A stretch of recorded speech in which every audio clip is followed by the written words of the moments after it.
Ellen. Good afternoon, everyone. Welcome to our Heritage Board meeting for September 27th. Like I said earlier here, I'm back again. You just all thought you got rid of me, but I'm back. So I'm glad to be back. Call to order declarations of conflict of interest. I've seen, so you have two? Yeah, on both projects. On both projects, okay. Approval of the agenda. I'll need a motion and movers, so Alana and Julie, thank you. All those in favor of the agenda, please raise your hand. Good, thank you. Adoption of the minutes. Everyone have a chance to read them? So I'll need a mover and a seconder. I'll get you in a minute. Yeah, I'll need a mover and seconder moved. Okay, good. You got that one? Good. So any business arising from those minutes? I see none. Great, we'll move into reports. 55 Fitzroy Street, and you're excused. Yes, I'll step out. The owner just got here, so if you have any questions for him, Good. let me know. Okay, thank you. Monica, my intern, she'll make a presentation.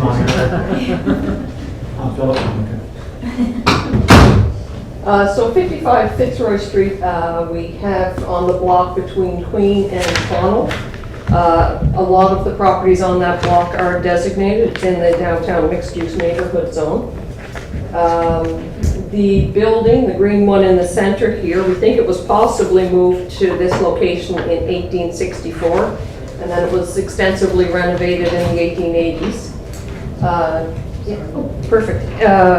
So it's currently in a Queen Anne revival style influence with variation in the shingle pattern. And we currently have a proposal for an electronic lift for accessibility on the rear west side in this corner. So, Monica, if you want to sort of, I'll give you this podium if you want, and if you want to speak there, you can, and I'll get your presentation.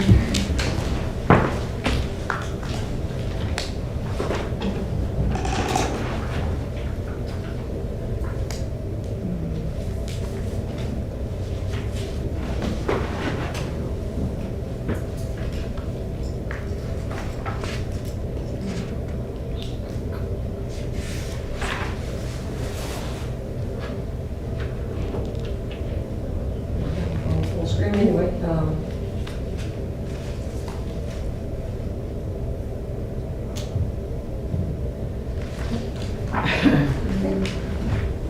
Am I able to use this to? I should. I'll give it a try. If not, I'll have to move you through. Okay. So as Todd has mentioned, this is 55 Fitzroy Street. It's a beautiful house on the street. It's so lovely in the neighborhood. It has a lot of really nice detailing and a lot of really nice character defining features in the changing of the shingle patterns and the detailing on the front as well, and the colors are they're magnificent. So they are changing use from residential to an office space. And with that is accessibility. So our task is to do a few renovations to make the main floor accessible. With this, the solution that we've come up with that we have thought has kind of striken a balance between maintaining that character and then functionality as well is this lift in the rear corner. So this is not seen from the street. It's a lot more minor of an intervention than, say, a ramp. Because of the height difference, it would be about 54 feet long to add a ramp in. So this lift on the rear, a small deck, small deck here that would be added in as well, in the same sort of aesthetic as the existing decks. So to do this, we just look at the floor plans here. So there's a washroom in this kind of central area here. The washroom is very small. It's not barrier free and would be very difficult to make it barrier free. So we're using this as the entrance point. The window here, it's not one of the original windows. It's kind of small. So using that as the opening for the new door that would be attached to this deck here and the lift right here. So taking out this bathroom, we'll make a new accessible bathroom in this room here, and that will be as per the code for accessibility. And in removing this smaller bathroom, this hallway right here was very narrow, not as per accessible standards. So in removing that, we also make the main floor a little bit more open and a little easier for travel around. And so this door becomes closer to the reception area, and the path of travel around that will be much easier, much more comfortable for those that have those accessible needs.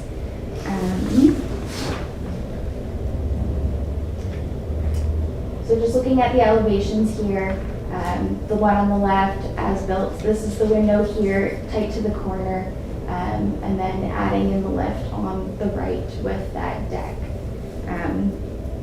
And then just to kind of show the plans, this is the second floor. It will be entirely office space, the whole building. No residential suites as there was previously. So this is just to kind of show that there will be no changes on that second floor. And that's it. It's a kind of a straightforward project and not many interventions to help kind of with the accessibility. If you have any questions, and we're open to suggestions as well. I have a question. Councilor Yanko. Obviously, this hasn't come to planning yet for change of use. This is just the first step, is it, for barrier free? I don't application recall has us been approving- We have an application in for change of use. Right, from residential to commercial. It had previously been commercial as well. Right, but right now it's residential. I would think we might have a difficult time with the housing prices to convert that to commercial, but I suppose we're putting the cart before the horse right now. As for the barrier free, I think it's fantastic. It was gorgeous. Thank you. So Todd, there was a business in there before?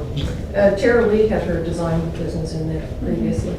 I think in the 90s or so. And it was zoned at that time, who The knows? zoning has since changed with the 500 lots. Right. Yeah. So is it going to, I guess this is more of a planning question, but out of curiosity, does that mean there'll be no more residential use for that building? It'll be, the idea is it's going to be, the total building is going to be taken over for commercial? That's the current proposal. Yeah. Thank you. Yeah, but this application is just the heritage Of course. component of it. Yeah. So Which is wonderful. the permit wouldn't be issued unless the use was permitted. And I don't know the zoning right off hand, but it may be permitted. It's a hybrid zone there with It's commercial downtown and mixed-use residential. neighborhood. You can do either, but if not, it will have to go to planning board, but I suspect it is. I suspect that's a permitted use in that zone. It's a D-M-U-N. Yeah, right. Okay, I'm just, Oh, where is it? Right. Yes. Where is It it? is a permitted use. Yeah. So then it wouldn't go to planning board. Yeah, it doesn't have to be rezoned. Right, It's yeah. already allowed in the zone. In that particular zone. Downtown, well, Yeah, that's Evan was just dealing fine. with the eh? application. No, it is. Won't It's on speak for Emily. it's on the front page. It's on the Yeah, front, on the front page, isn't it? Yeah. Because I'm just looking for the D-M-U-N. Sorry. All right, it's designated right there, resources located in downtown mixed use neighborhood. Okay, any other questions or concerns? If not, I'll need a motion. Could I just ask? Yes, you may. Todd, when Don Deacon renovated his place on the corner of Yeah. Pownell And and Water, Yeah. he had a lift in the back there, or was that the Ford House up on Upper Prince?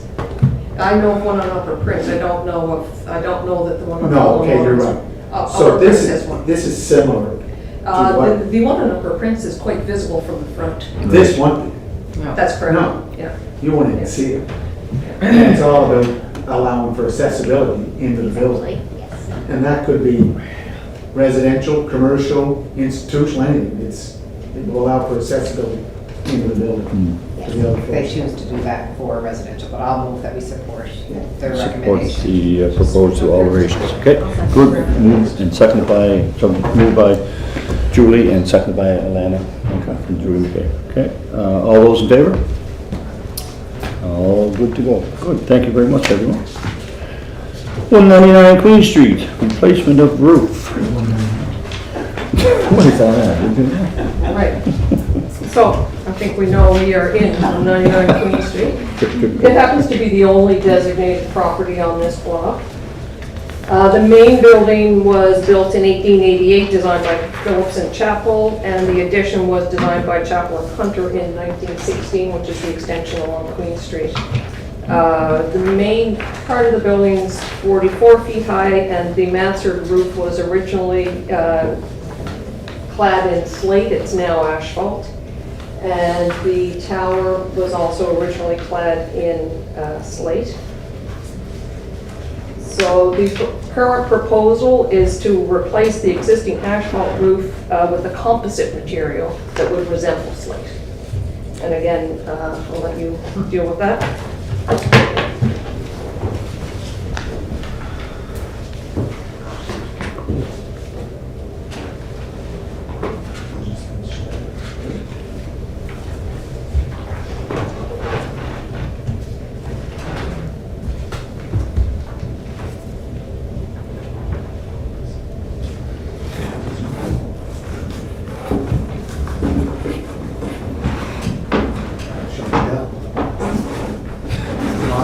Show and tell. Well, that's good, that's even more. Still in school, aren't you? This teacher next to me, Mike. Oh, yeah. Absolutely. Visual, I'm a visual learner. I'll say a few things first, and then we can talk about the material, because it's kind of the main part of our presentation today.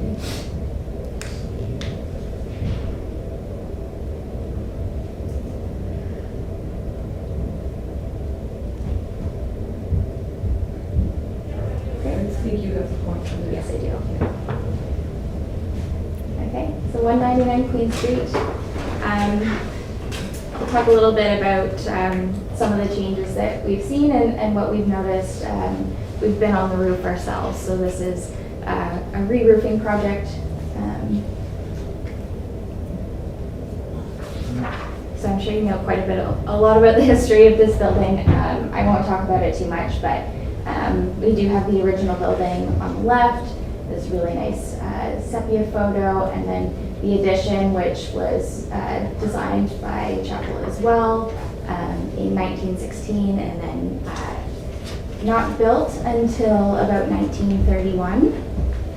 And then this is what we see today on the right-hand side here. This is where we are.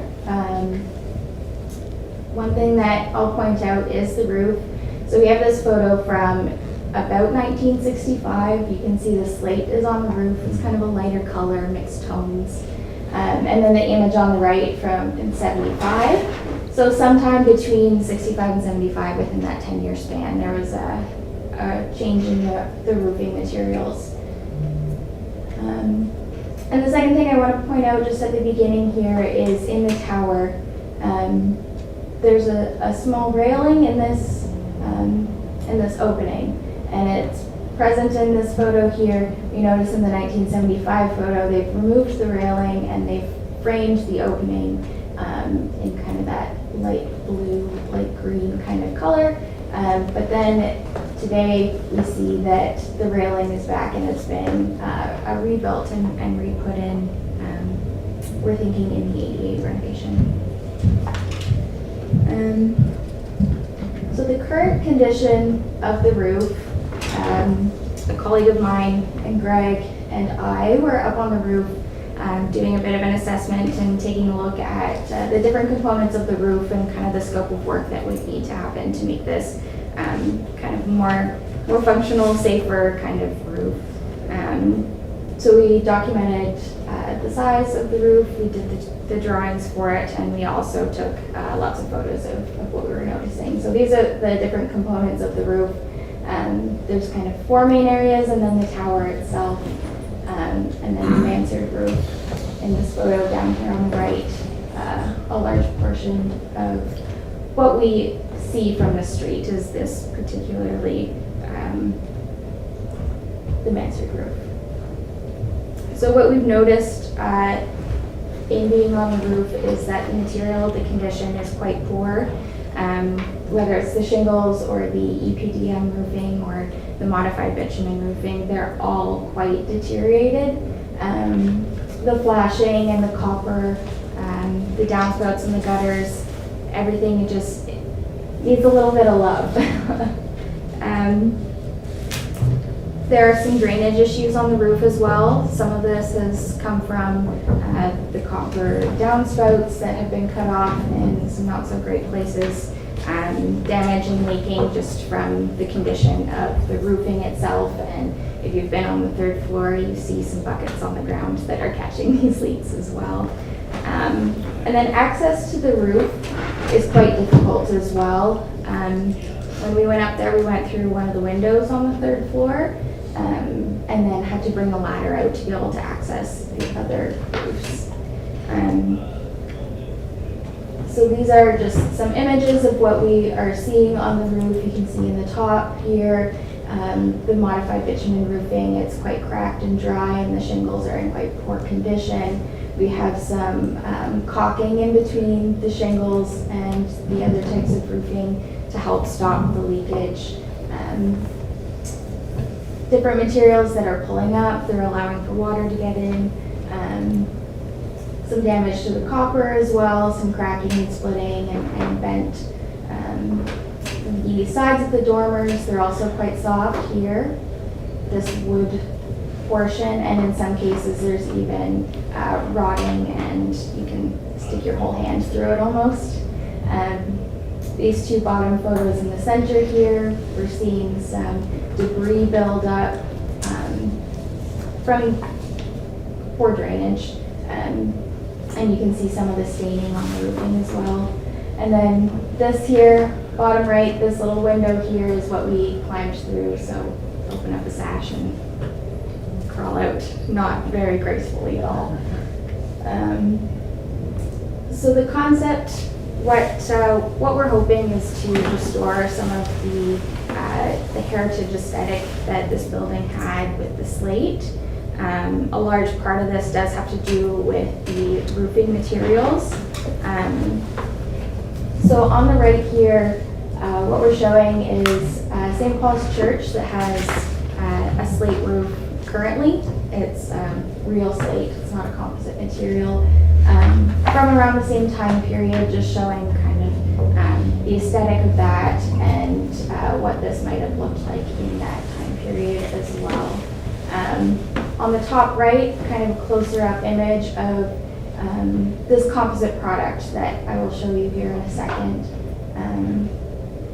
These are some different color combinations on the bottom. The one in the center is likely what we're looking at, kind of a multi-tone, lighter colors, some purples and greens that kind of make that pop. And it would have likely have been that sort of a color combination in the original slate roof. If you're interested in seeing the product in person and are in North Rustico walking along the boardwalk, they've used it on this pavilion here. That roof is a custom shaped tile that they did in this product. So this is Enviro Slate. I'll maybe pass around a few of these.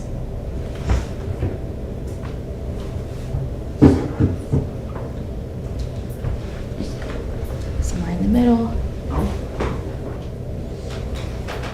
These are some different colors that they have.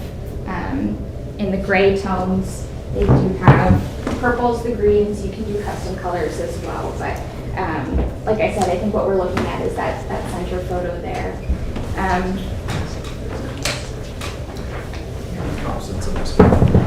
Here.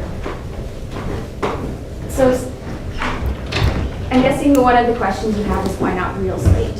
Why not go back to that? So one of the main issues is cost. The cost of real slate is anywhere between $9 and $16 a square foot, where this product here is more like $5. Slate, depending on where it comes from and availability, you can get upwards of $30 or $40 a square foot, and on a larger project as well.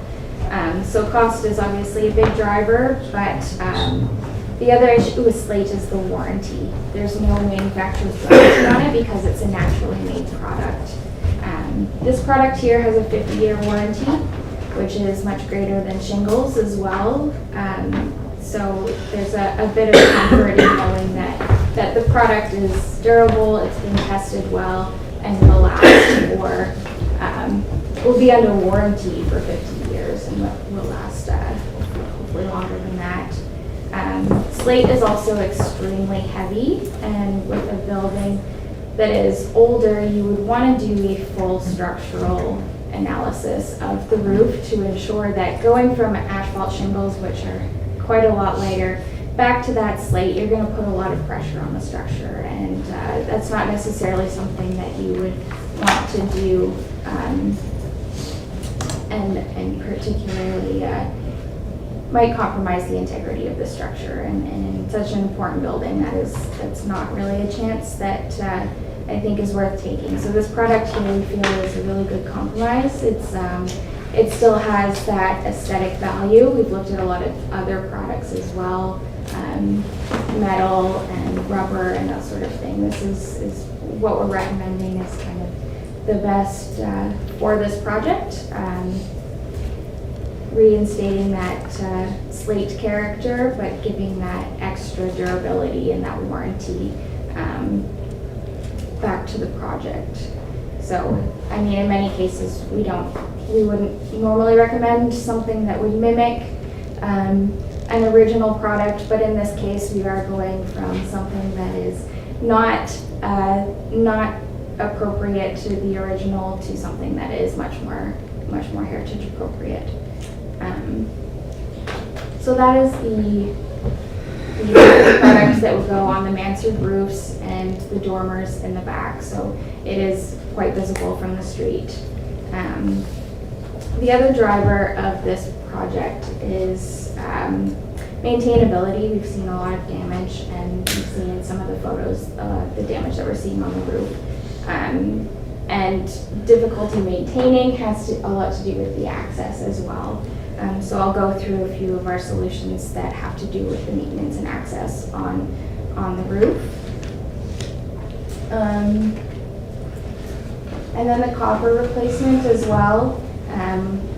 We would repair where possible, and then we're recommending that it be salvaged, and that cost can go towards the purchasing of the new copper to offset that cost. All the copper, does all that copper have to be replaced? We haven't done a thorough look at every single piece of copper, but a lot of it is quite damaged. It's bent. There are some downspouts that are cut off in the wrong places, and like you see, the flashing is split in some areas and stuff. So repair where possible, but there would be quite a significant amount of replacement. But keeping with the copper, keeping that beautiful copper aesthetic. Mm-hmm.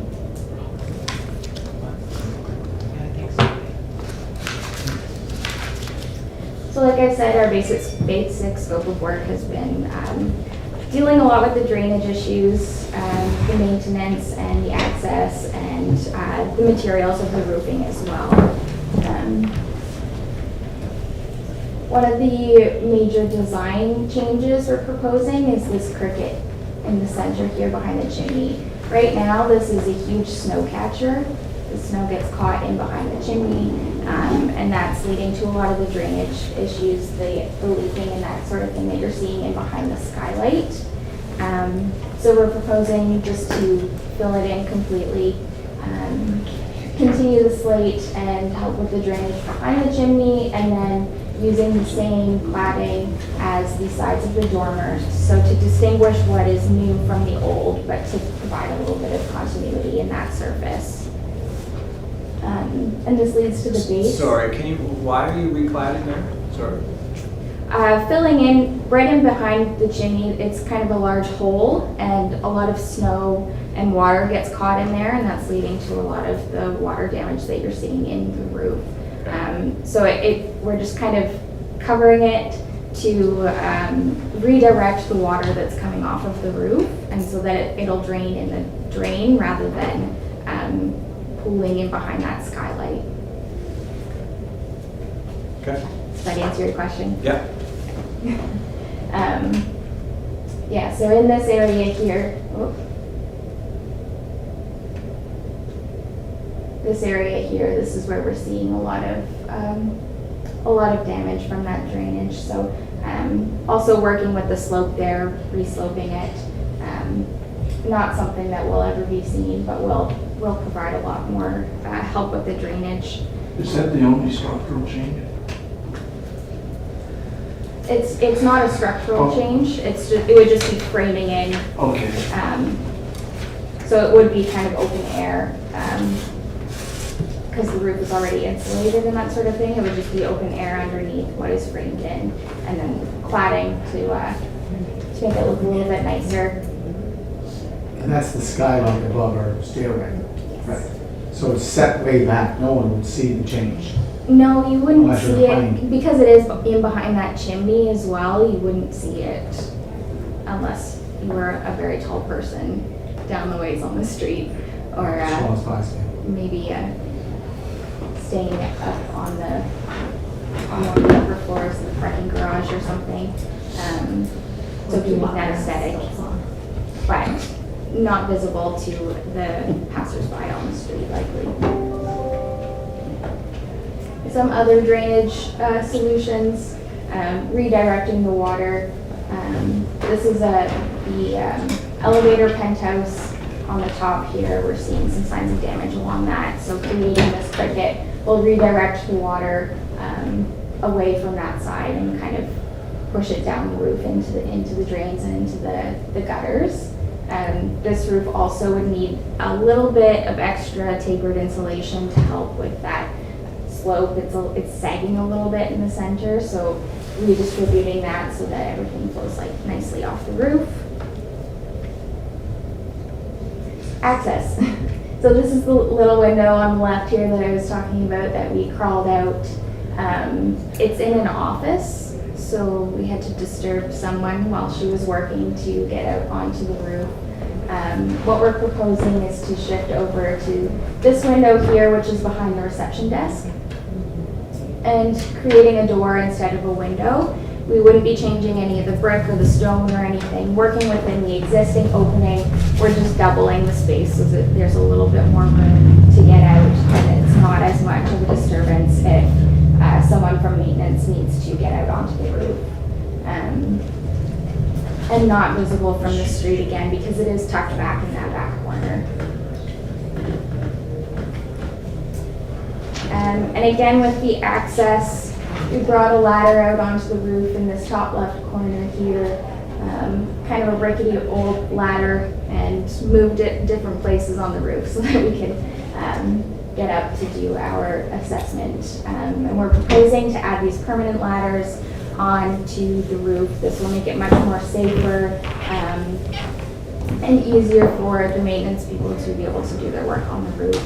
You will see potentially, and it's hard to see in this photo, but the top corner here, you might, if you're in the right location, you might be able to see the rails of the ladder from the street.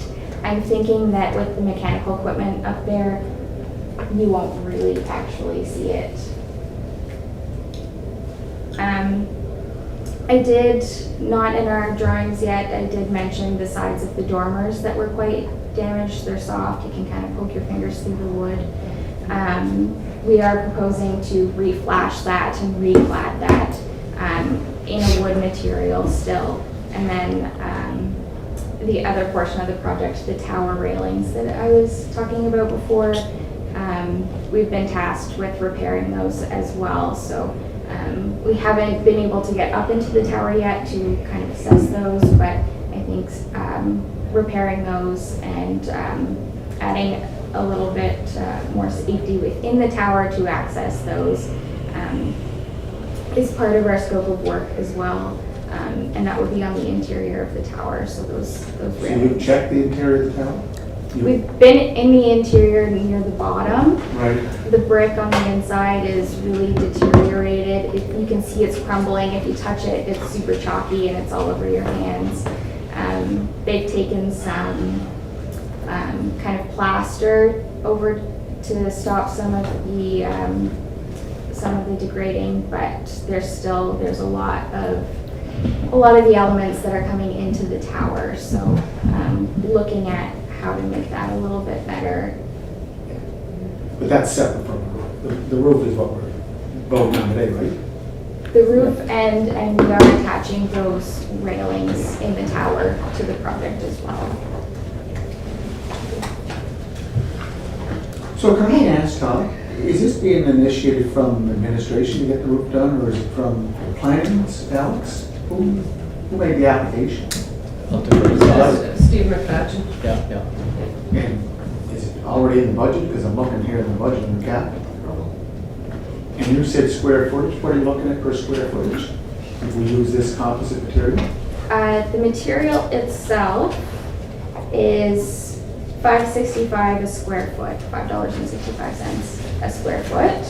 And that's only for the mansard and dormer portions of the roof, which equal about 3,000 square feet. Is there a local installer for that product? There is one. You do have to be a trained installer for this product. It's a, I think, 90-minute online course. So whoever wins the project will just have to take that. It'll be part of the tender process that they have to take that 90-minute course to install that.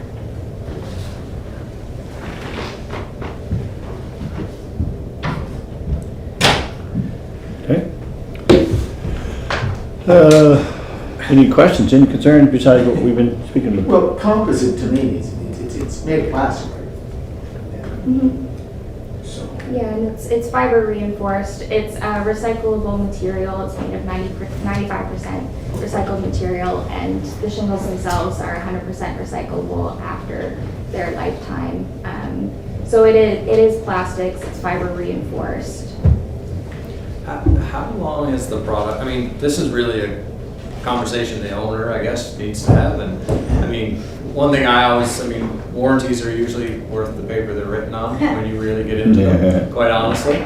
And I would be more concerned about the durability. Do we have a product? Has this material been used in this climate? Like a lot of these products come out of climates that are a little more generous. The Atlantic Canada is probably one of the harshest climates you could build in for freeze thaw. So this particular product is manufactured in Ontario. Okay. There are quite a few buildings that they've done in Ontario, a lot in the US as well, some in the northern parts that would see some of the conditions that we have, but I was looking through their specifications. They have done some pretty thorough testing for wind and hail and those types of things that we would experience in Canada. So I think the durability of this product, I think you'll see quite a big improvement over the asphalt shingles. Like the sun would be, the heating and the cooling down of that material would be what I'd be concerned about the most. Unless, like you say, warranties, they'll tell you how long it'll last, but it'd be nice to have a review from someone that's had it done. I got a 25-year shingle put on my house 12 years ago, and I had to replace it. I mean, they just totally disintegrated, right? Fiberglass. what happened with warranty? They're in court putting that on, and it's so. There's a bunch of other people. Yeah. So anyway, it just goes to show, like what you're saying with the warranties, right? It would be nice to have some reference to someone that had it done as to how well it's holding up over the years, because that'd be my biggest concern. But it might last better than most. I don't know, but that'd be my concern with it. Anybody else? I thought this would be an excellent opportunity to restore the roof with slate, but I think you answered my question. Yeah. But really, I mean, so again, I know it's more expensive, but a slate roof should be here for the next 100 years. That's right. I mean, I know there's no warranty on it, but I mean, there's lots of slate roofs that. We've put new slate on in recent years. We did St. Dunstan's, the Bishop's Palace. Yeah. Paul Newcomb put it on his place on Woodville. Yep. On 102 To Water Street. Yeah. There've been a number that actually have put slate back on. So, Monica, you said $5.65 per square foot, 3,000 square feet. So that's just the material, right? So it's about 17,000 for that. And the slate would be how much per square foot, did you say? It's a big variation in what you find for numbers. It could be $10 as square low foot, as 40. 10, and it could be as high as 40. plus structure costs. plus all of the structural upgrades that Until you you have get- to do as well. But the roof did have slate, so I mean, it should be reasonable. It should be reasonable. Yeah. Structural. But again, you've taken the load off, the structure has adjusted to the shingles that are on now, you put that load back on, it's gonna add a lot of pressure to the structure.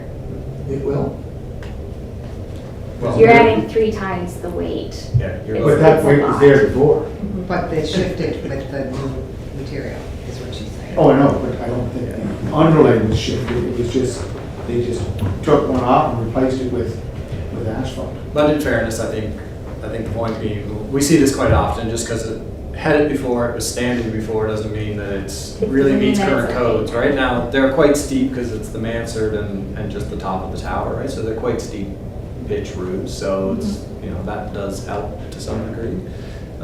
Is there any compatibility issues with the EnviroSlate and the copper in terms of reacting materials or? Not that I'm No? aware of, no. Haven't found anything in my research. Sure. Yep. So did we want to get a price on the slate? Do we want to go down that road and look at it? Like, 40 years It's not even in versus, the budget anyway yet. and that's the other thing is, yeah. So there's some. Well, there's 200 municipal buildings, city hall upgrades, that could be anything from washroom to roof, it's Yeah. 280,000. I noticed the recommendation from or the conclusion, the Planning and Heritage Department encourages Heritage Board to carefully review The composite the roof. composite roofing product to be made available at the time of the meeting. So, I'd like to do a careful review by getting a price for the site. Wouldn't hurt anyway, that's for sure. You could kind of double back. Like you say, it's not going to be, you got to look at the replacement time, like a slate will last you twice as long, so it's going to be 100 years before we need to replace it again, where you're going to be 40 years or less probably, right? So it'd be worth getting the price, I think. Okay. Okay? We will likely have to get a structural engineer involved then to get up into the roof, just to make sure that, to add that cost in as well, because Say Mark is our structural engineer, right? we do not, we would have to contract out to a different firm. We have a few that we work with that Okay. we do quite closely, but we'll have to add that to the scope just to get their pricing. Okay, any other questions or concerns on this one?